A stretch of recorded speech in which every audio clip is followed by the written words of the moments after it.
Sir నాకు gall bladder stones ఉన్నాయని చెప్పారు. దాంతో పాటు ఇన్ఫెక్షన్ కూడా ఉందన్నారు.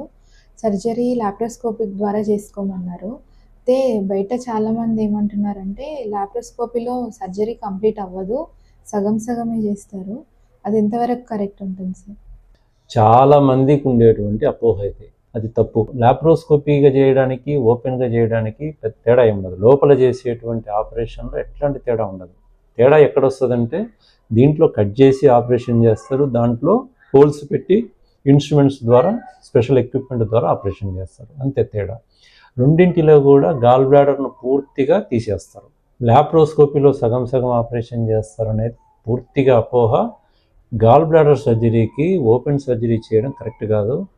లాప్రోస్కోపీ సర్జరీ చేయడం వల్ల చాలా తొందరగా కోలుకుంటారు, చాలా అడ్వాంటేజెస్ ఉంటాయి. కాబట్టి లాప్రోస్కోపిక్ సర్జరీనే మంచిది.